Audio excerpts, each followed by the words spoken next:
I'm Christopher Hale, and I approve this message. To the bullies, I will stand up to you. To the downtrodden, I will defend you. To the Democrats, I will unite you. To the Republicans, I will persuade you. To young and new voters, I will fight for you. To Scott DesJarlais, I will defeat you. And to every Tennessean, I'll fight like hell in the United States Congress to make life better for you and your family. I'm asking for your support.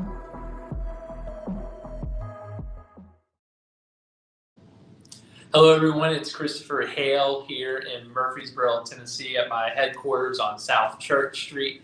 I'm honored to be here tonight. As you know, I am the Democratic nominee for the United States Congress. And as I've said these past 6 weeks, after being the nominee, I want to be, of course, I'm a Democratic candidate, but I want to be a United States Congressman. I want to fight just as hard for the people who do vote for me as those who do not. I want to bring together a broad governing coalition. And I think one of the crucial parts of that governing coalition that I want to bring forward to form a majority here in the 4th Congressional District is Libertarians. I find the Libertarian movement to be fascinating, and there's a lot of areas within Libertarianism that I agree. Threefold, I think. First and foremost, we've got to end the endless wars in the Middle East. Number two, we've got to end the unjust and the moral abomination and an abusive war on drugs here at home. We'll talk about Candy Crush here in just a minute with Gabe. And third and foremost, we've got to end the culture of career politicians. My opponent, Congressman DesJarlais, is a creature of the swamp. When he was elected, he promised the citizens of this community 2 terms. He's been there a decade too long, in my opinion. So we have here with us today Gabe Fancher. Gabe, can you hear me? Wonderful. Well, Gabe, thank you so much for being here. I can hear you. Can you hear me? Sure can. Thank you, Gabe. We really appreciate you being here. Gabe, you are a fixture in our community, a real estate agent, but you also have been a champion of the conservative cause here in Rutherford County, Middle Tennessee, for a long time. You were a part of the establishment, I guess you would say, for a while, a part of the Young Republicans some time ago. But then we went a little bit a different way. You became an outward libertarian and split from the status quo. Can you want to give us a little bit of your history and tell us a little bit more about you? Sure. So when I was in college, I was involved in the Democrat Party. I've been a bit of a sojourner, so to speak, right? And so then I got out of college and kind of left politics. And then when I moved to Rutherford County, I got involved with the Young Republicans because I'm fiscally conservative, and so I don't think the government ought to be too large, and I don't think it ought to be putting its hands on my earnings and things of that nature, within reason. And then, but this was a few years ago, and I'm socially liberal, and so I found that didn't work inside the Republican Party, especially here in Tennessee. And so made some friends inside the Libertarian Party and found a home, and hoping that others that feel lost can find a home there with me too. Well, the Libertarian strain here in the country, here particularly in the South, is very strong. You saw the origins of the Tea Party, but I think the Tea Party kind of folded into just establishment politics in Tennessee. But what's remarkable to me about the libertarian strain is there is that social liberalism that you talk about, but it seems to be it's about priorities. It's about what will you use government for and what should we not use government for. Newspaper Today, our local D&J still exists, folks. Scott Roden writes about the county, the city perhaps settling the Operation Candy Crush dispute, the abuse of power, really. Gabe, can you actually explain to us exactly what happened with Operation Candy Crush? Can you give us like a 40,000-foot view of what happened with that? Sure. Like the only problem about the D&J being smaller is there's still so much stuff going on that it's hard to keep up with all the different things here in Rutherford County. So Candy Crush is not my specialty, but I'll give you what I know of it. There were some local businesses that were selling some CBD products. And the Rutherford County Sheriff, along with the Smyrna police, purchased these and had the plans of busting them for selling these, what they thought were illegal products. Turns out, I think in the paper that I read today, that one of the officers let the leadership know that Amazon sold these products as well. And the leadership said, we're not going to go bust Amazon. And so, man, talking about having these guys caught for choosing to pick on the little guy. And so they went and I'm guessing, when they went and did this bust, and they had the newspapers there, and they did a big press conference. And so those pictures are haunting them now. There's a great picture of Sheriff Fitzhugh and Jennings Jones right there. And those are the two culprits that really spearheaded this event and were there to smile for the pictures. And so now they're the ones that I think should be held accountable for this action. Well, it's interesting. So, if you look from the left, my party, I think, regrettably, has a lack of a reality in terms of counting to 10, fiscal dollars and cents. So we seem to be pie in the sky and we don't deal with the reality of debt and deficits and paying the bills. But what's interesting is the left would very much be opposed to going after small businesses doing what was legally, recreationally legal business in the state of Tennessee for over 3 years. It seemed that our local police department wasn't updated on the Tennessee annotated code, wasn't updated on the state law, and they did. They wanted to make an example out of law-abiding business owners. But I think that's what struck me so much is we're not gonna go after Amazon. So we're going to go after these mom and pop stores, which was a burgeoning business and still is. We were on South Church Street. I probably have 4 or 5 CBD businesses that are making good money, like and getting jobs in this community that they went after. And why, in your opinion, Gabe, you've been in politics longer than I have in this community. What is the reason? What is the historical, political, cultural reason? Why did they do that? Well, I think that the hardcore Republican here. In Tennessee, Middle Tennessee, definitely against drugs. Tennessee will probably be the last state that ever legalizes marijuana, would be my guess. And so you've got something that's misunderstood as far as this, CBD oil and the candies and things of that nature. And so I really do think that Fitzhugh and his guys thought that they were doing what the law asked of them to do. So I don't think there was any malintent on their part, but I do think that they were ill-informed. And that brings me to another point that libertarians often have, is that we have way too many laws. And it's impossible to keep up with, am I breaking the law or not? And so in this case, you've got these store owners who were not breaking the law, and the law thought they were, so they come in, they shut their stores down, and they take their products and things of that nature. And a lot of these stores are still suffering from that. And so you just got this large government. From a libertarian standpoint, you got this large government stepping in and taking advantage of the small business that can't protect itself. But I just want to touch on something else. You mentioned the Democrat Party.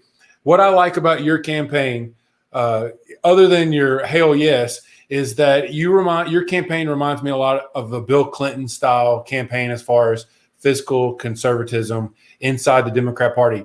The Democrat Party was the last party to give us a budget that produced a surplus. And so people often forget that. And it's unfortunate that that's the case. Well, it's, I think one of the ways I would kind of describe my work here or this campaign is, as you know, like I'm not new. I'm young, but I'm not new. That's the best way I describe it. I'm not new to the political scene. And what's been hard is it took me a long time, as you saw in the flesh, to win over the Democratic Party. I am not the choice of the party establishment. Nashville Democrats are not fans of my campaign. They're not fans of me. They don't think I color within the lines. But here's my issue, like just as a pure partisan, like coloring within the lines has not done very well for Democrats, where we've never been in less power ever in the state of Tennessee. It's not working. But also, I think it's politically not viable. I do not think that the vast majority of young people, the vast majority of new generations, the vast majority of Tennesseans want a nanny state government. They want government to achieve basic functions well. Phil Bredesen said it pretty well. You can't expect Massachusetts services on Tennessee taxes. And, we love freedom. We love liberty. Liberals like Chris Hale love freedom, love liberty. I want the government to do simple things well. And I think that one of the areas that where Rand Paul and Chris Hale and Gabe Fancher would agree on is in policing. We are obsessed with throwing people in jail for smoking marijuana. We're obsessed with these drug crimes that are the people at CBD shops at Nature's Elite are not our problem. They're not our problem. We have real serious issues with violent crime all throughout Tennessee and Nashville, also here in Murfreesboro. I'm more concerned about getting sexual predators off the street. I'm very concerned in rural Tennessee and in suburban Tennessee about the domestic abusers that go hidden. I think our police should spend more time getting rid of violent criminals off the street, domestic abusers out of our homes, and less time going after kids and veterans for smoking marijuana. So, Gabe, I have a question for you then. So the Democratic Party, I ran for the chair of the Democratic Party 2 years ago. I'm not a force in the establishment. I know the issues with the Democratic Party. I've run against them. I mean, they defeated tonight. What are some issues with the Republican Party? And actually, if I can, what do you think of Scott DesJarlais? Well, let's see. Great question. So DesJarlais first, right? That's the most recent question?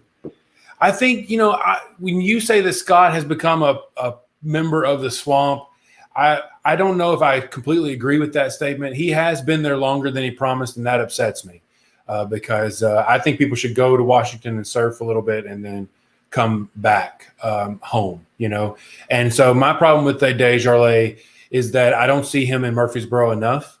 And so I don't really feel like he represents Murfreesboro very well. And maybe he's in other parts of the district. I haven't been out campaigning in those areas, but I dare say that he's probably not. And so sometimes people get really comfortable. And, I think Scott takes a lot of this area for granted because he does vote the party line. He does toe the line very well. And so he probably feels very insulated, but I just don't feel that he's, it comes to enough things that go on here. I don't think he understands who he's representing. So here's a quiz for our viewers at home. 2,741. That is the number of days it has been since Scott DesJarlais has held an in-person or visual in face-to-face town hall with the people of Tennessee. It's over 7 years. I was not eligible to run for this office when he last had his town hall. It's lasted longer than World War II, the last time he's been in town hall. There's got to be accountability to the people. And I think, honestly, if you're a conservative, here's my honest to God argument. If you're a conservative, if you're a Republican, if you call yourself social liberal, if you are a social conservative, if you care about family values, if you care about pro-life values, Scott DesJarlais is not your champion. I get in trouble because it makes people blush, but the 3 abortions, the 6 mistresses, the exchanging drugs for sex, these are real scandals that should just fly in the face of conservatives. I honestly, God, think this. I think that if you're a Republican in Murfreesboro, even an establishment Republican, you can do way better than Scott DesJarlais. I always tell people, I know where I live, I know where I'm from. Give me 2 years, and you can have Shane McFarland and Shane Reeves battle it out for who wants to kick my butt in 2022. They'll have a lot. It's going to be a battle. I agree. I see it coming too. It'd be. Okay, Murfreesboro. Don't we want some entertainment? Don't you want to see Shane Reeves and Shane McFarland compete to go against me in 2022? But I think that these 2 men. When I win, I'll campaign vigorously against them next time. But these 2 men are better representations of family values, of conservative family values, of pro-life values than the incumbent. This man has snuck out. He has snuck out in rural communities. But doesn't even show up there, and he wins on being a Republican alone. That's my honest to God truth. The devil is better than the one you don't. And so I always tell people this: if you take a chance, the quote the President of the United States, what the hell do you have to lose? I know where I'm from. I'm not going to be beholden to Nancy Pelosi or Joe Biden or Donald Trump. I'm going to be beholden to you and your family. So, Gabe, what if I do get elected to this office? Number one, I want you to be my district director, but I feel like you got better jobs to do. But number 2, what do you want me to do? What should I focus on in the United States Congress? Well, I think that making sure that there's good funding for our education system is great for Murfreesboro. You know, with Middle Tennessee there, a lot of federal dollars flow that way. I think another thing that would be important, and one of the advantages to electing someone like you would be that the Veterans Hospital needs funding, and I think that you'd be in favor of that. I also think that you'd be in favor of ending these wars and bringing home our troops, and and ending the drones and all the other things that we have going on around the world. And so that's three things that would be very important to me. And do you think, Gabe, do you think that do you think there will be a future for you in establishment politics? Are you done with establishment politics? Is there a place for you in the future in the Republican Party, or are those days gone? Are those days gone? Are you completely done with establishment politics, or is there hope in the Republican Party? Well, so I'm a believer that we, as libertarians, we need a gold team. That's people that are inside the Libertarian Party trying to build that out. But we also need a red team that is willing to work for liberty and willing to work for freedom inside the Republican Party. And then I also believe that we need a blue team that's willing to be a Democrat and willing to work inside the Democrat Party to push for liberty and freedom. Because like you said earlier, there are things that we agree upon that I think that we need these ideas to bubble up in all three parties. And, those ideas like legalizing, these drugs that are pretty safe, that people pretty much agree on nowadays, that it'd be okay to legalize and to tax and to raise money for education. And I also think that limiting the size and scope of the federal government and giving more of those responsibilities to the states, I think that's something else that all three branches could work on and all three could agree on. Well, I agree. I think that Bill Clinton, you spoke before. He said in 1994, after the Republican Revolution, the first, I would say, libertarian revolution in some ways in federal government, he said the era of big government is over. Now, Barack Obama modified it when during his inauguration in 2009. He said the question is a government is not if it's too big or too small, but does it work? Now, I think you and I would agree that most times a smaller footprint of the federal government does work. But that doesn't mean we need functioning local and state governments. And what's remarkable to me is there's two historic roles of the United States Congress, of the member of the United States Congress. One role is to be a lawmaker. And I've said before that my policy will be driven by you and your family, not by the ideologues up in Washington. But there's also the second historic role that I think we've forgotten. Really, and we see it in constituent services, but really a congressman is supposed to be someone who advocates for his community. In some ways, lifts up the spotlight of injustices and failures within the community. One of the sad things about, God bless Scott Bird and DNJ and the company, look how small this thing is. This is a small newspaper. This is thin, and most of these are not stories from the DNJ. What that means is the oversight, the community oversight of our governments, of our local governments, it falls to you and to me because we do not have the media apparatuses to do it. But, I think a member of the United States Congress, I would have that pen, that congressional pen, and that gives me authority and also gives me a platform. And so one of the things I want to do is I have seen, no offense to 16 counties that we love very, very well, there are just some dysfunctional parts of our local government that are an embarrassment to the people of Tennessee. And we can't just talk about them in Facebook groups. We've got to get folks in the United States Congress. And I understand I can't always provide a policy solution, but I can shine a light on the problem. I have the biggest Facebook platform of any politician in the state of Tennessee, or Democratic state of Tennessee. I have significant reach in social, local, and national media. I want to shine a light on fraud, waste, and abuse. The Candy Crush story, it shouldn't be just Scott Roden writing about it in the DNJ. It's a big story. It's a historic abuse of power that needs to be lifted up and told again and again and again. And the reason that Scott DesJarlais doesn't want to talk about it is because these are his best friends. These are his BFFs. He can't upset the Republican establishment. Well, I'm a Democrat. And so I'm not gonna make a lot of friends in local government here in Tennessee. We can work together, but I'm also gonna hold them accountable. So I think that we've got to start speaking more candidly. We've got to tell the stories of the Robert Arnolds of the world. We've got to tell the stories of the Candy Crush world. We've got to start holding our local government accountable, and we need a big league hitter to do it. And I'm humbly suggesting that I can be that. Gabe, you've gotten more involved in local government. What does Rutherford County, what does Murfreesboro, Smyrna, Libertarian, what do we do well and what do we not do well?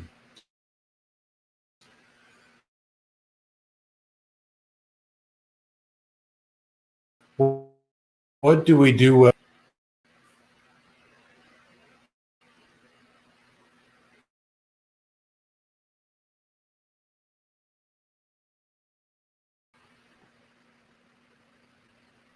Television. Sorry, Gabe, we lost you. I was asking you, what do we do well and what do we not do well? Can you hear me now? What, can you give me a little bit more on that question as far as who we're talking about? So in terms of local governance, what do you think the biggest strengths that we've done well in Murfreesboro in particular and in Rutherford County? What's our local government done well and what have we particularly failed on? What are the other candy crushes that you would list as local failures of governance here in Rutherford County and Murfreesboro? Let's see. So, Rutherford County has a history of making quite some big blunders through the years. If you go back to the Bible Park and the issues we had with that, and that was 15 years ago probably now. Some of the other issues, then we had Robert Arnold and his, abuse of power and all the things that came from that. And then, you've got Sheriff Fitzhugh, who, and Jennings Jones, which is a family, his family's been in Rutherford County for many, many years. And so I just can't even imagine what kind of uproar would be going on over these actions if it had been Democrats in the office, and Republicans would be losing their mind over it. But they don't, they seem to just be brushing it aside far too easily. And because they are not, because they seem to be protecting their own. And that's unfortunate because what they should be doing is they should be protecting the regular citizen from this kind of action. Well, and so what's so remarkable about local rule here in Rutherford County and also statewide is, when I was growing up, I was born here in Murfreesboro in '89. This state was as blue as can be. It wasn't progressive, but it sure as hell was Democratic.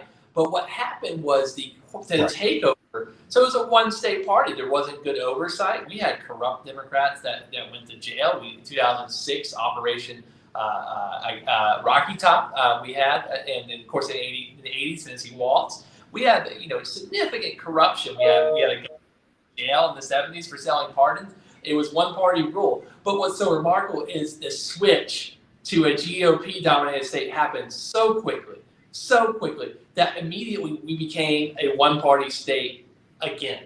And so in a normal functioning democracy, there is a strong minority that provides critical and consistent oversight of governance. Well, the day I was born, 81% of seats in this state were controlled by the Democratic Party. I guess it didn't do very well for my party because today about 80% of the seats are controlled by the Republican Party. But it ruins the effectiveness of oversight. So sometimes the best way that you can fight against corruption is by electing a minority party. Maybe you don't agree with them on X, Y, Z issues, but Lord knows you can take them back home in 2 years. But we need some minority oversight. We need some people pushing back against the status quo, the excess purchases, what we see in the state of Tennessee, these no big government contracts. What happened with the Vanderbilt Hospital just being struck down by our conservative friends, our Republican friends would call czars, government czars who make decisions and don't let the market make decisions. So, I believe that we've got to have a minority party. We've got to have a Democratic voice in a Republican state to hold the Republicans up to the values they state, ending fraud, waste, and abuse. We see it. There was a slush fund that Glenn Cassida had, the disgraced Speaker of the House had, where basically he was giving his top deputies, $10,000 for their pet projects, these nonprofits that didn't do a thing back home. So, I think there's got to be a strong culture of oversight, and that means two competitive parties. You said three competitive parties, talk about the yellow, the gold. You're right. We need competitive parties to participate in party politics, and what it does is it holds us accountable. I have a question. This is from Twitter. This is from Drew. Gabe, who are you voting for president of the United States? Do you want to take that? Sure. I mean, it doesn't really matter who I vote for in Tennessee. I mean, we know that Tennessee, solid Trump country for sure. But I'll be voting for Jo Jorgensen she's, I think she's the best candidate of the three. I really do. I think if we were hiring for this position and we looked at the three resumes, I think that you'd choose her. She has a PhD. She's run her own business. I mean, she's got a great personality. The only problem is she doesn't have a pocket full of money. And if she had a pocket full of money, we'd all know her name, and I think we'd all be with her. Okay, so Gabe, here is a second question, a follow-up, and I'm going to ask this for myself. It's a great question. How do I earn your vote? What can I do over the next 56 days? I guess we have a little bit less here. What can I do to earn your vote 46, 47 days left here. What can I do to earn your vote to be your next congressman?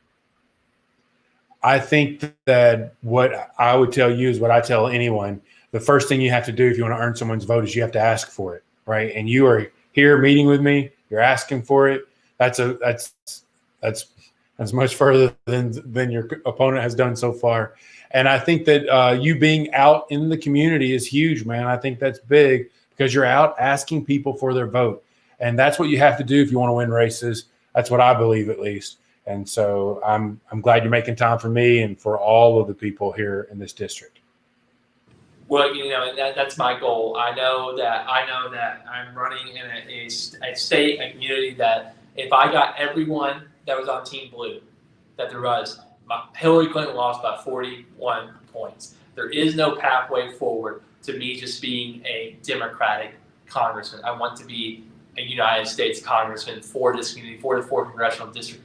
And I think the biggest community that's been left out of the electoral process are the Libertarians, the liberty-loving Tennesseans who want to end the endless wars in the Middle East, who want to end the war on drugs, who want to end career-funded politicians. Scott Miller made $1.8 million in a decade, and all he got us was a post office renamed in Grundy County.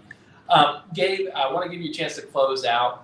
I want you to, by the way, you should know that the Joe 2020 train is all over the comments. You got people excited. I'm hoping, I definitely think I got some Trump Hale voters out there. I want some Joe Hale voters out there too.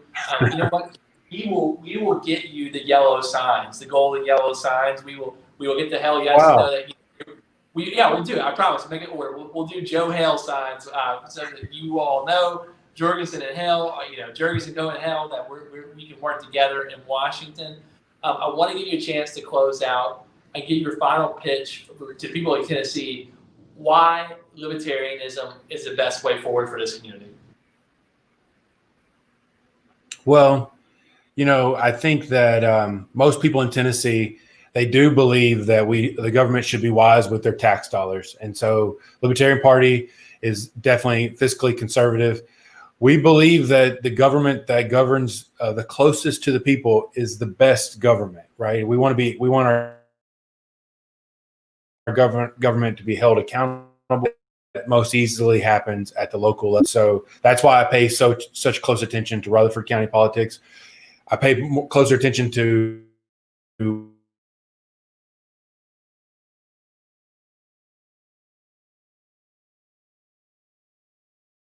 government shouldn't be in your pocketbook, but it also shouldn't be in your bedroom. And so what you do in your bedroom and in the privacy of your own house should be your own business. And that's not what Republicans in Tennessee believe. Well, Gabe? I believe that marriage should be controlled by the believer that in civil unions for all. And, some of these issues are wedge issues that probably aren't going to go away. But in life. And I think the Democrat Party needs to make room for people like you, just like the Libertarian Party does, because we do not have a set stance on abortion, because there are some that believe in the right of the mother to make a choice, and there are some that believe that in the right of protecting the life of the unborn, because we have to protect their liberty. So I admire you for your willingness to stand up for that, and to stand up for the people of Middle. Well, Gabe, thank you so much. Tennessee. One thing I want to say too is there is room in this movement, in this campaign, to anyone who wants to leave Tennessee a little bit better. They found it. For everyone who's been bullied, mocked out, left behind, and belittled, there's a place for you in this campaign. And particularly, I want to speak to every libertarian out there. If there's never been room for you in Scott DesJarlais' planet. He's never come to one of your meetings. He's never shown up to your community. He's never asked for your vote. I'm asking for your vote. But more importantly, you look how hard I'm working to earn your vote. You should see how hard I will work to confirm your vote in the United States Congress. I will be liberty's champion in the United States Congress, just in a mosh in a lot of ways of Tennessee for you and those you love. So, Gabe, thank you for coming on. Thank you for having me. Good luck. Appreciate it. Folks, that was Gabriel Fancher. You know what? Gabe and I don't agree on everything. I am a Democrat. I'm a populist. I'm a progressive. I'm a Democrat. But I have a brain. I have a brain, and I'm inclusive, and I want to create bridges and possibilities. And I am the Libertarians' best choice for this election. Folks, it's been 7 years since Congressman DesJarlais has stood before you and asked for your vote. I've held over 100 events this summer in all 16 counties. There are over 240 communities in these 16 counties, and I'm stepping foot in every one of them before this election concludes. I stand before you. My opponent does not. In 1 decade in office, Congressman DesJarlais made $1.7 million. He got rich. You got sick. This virus came after our lives and livelihoods, and Congressman DesJarlais didn't do a darn thing to stop it. I need you to get involved today. This movement is a historic movement, has been featured in CNN, The Washington Post twice, Newsweek just yesterday, and even Fox News. Why? Because we're making history. With over 4,600 donors, we outraised Congressman DesJarlais 5-1, but more importantly, we out-organized him 100-1. We have 600 volunteers who have made over 250,000 contacts with Tennessee voters. We're knocking on over 1,000 doors a day in this community. We need you to get involved. Sign up. Come to ChristopherHale.com. Please make a contribution. The average contribution to this campaign is about $32.43. We are fueled by you and your family. My opponent, Scott DesJarlais, is funded by the rich and the powerful. And finally, sign up to get a sign. We have thousands of yard signs in the ground. We're going to have 10,000 out there by Election Day. These Hell Yes signs, they are a sign of hope. They are a sign of a populist cry of, yes, something's got to change. And this is the movement that's going to change it. So thank you so much. Donate, volunteer, get involved, pledge to vote, bring generational change to Tennessee and America. So have a good night. May God bless you, and may God protect our troops.